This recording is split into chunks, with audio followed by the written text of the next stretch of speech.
Alors le bubble chart fait partie de la grande famille des outils systémiques, donc il va suivre le cours de la pensée. Pour le bubble chart, on va commencer par poser la première bulle et dans la bulle, on va écrire un symptôme ou un effet ou une des choses qui embêtent. Ici, c'est je suis fatigué. Ensuite, pose la question pourquoi? Pourquoi est-ce que je suis fatigué? Je suis fatigué parce que j'ai mal dormi. Ici, ce qui est important de comprendre, c'est que la flèche veut dire a pour conséquence.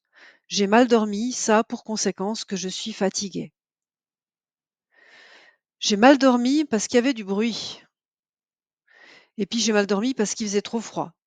Donc on voit que pour chaque bulle, on peut mettre différentes causes et peu importe, on va dans l'ordre qu'on veut et comme nous pousse la pensée.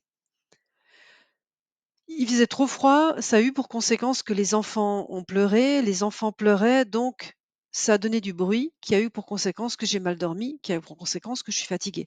Voyez, le réseau commence à se monter. Puis il faisait trop froid aussi parce que j'ai oublié le chauffage.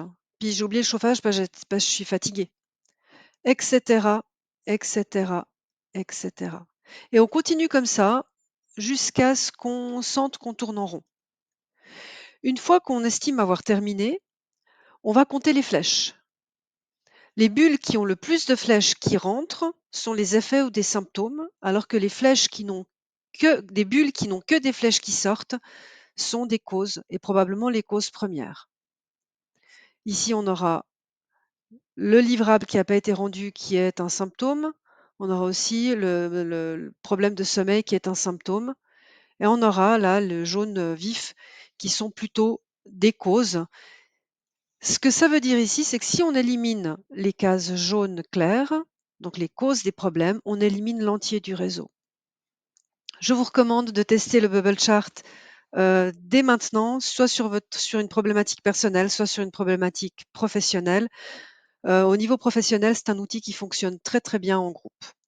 Allez, à bientôt!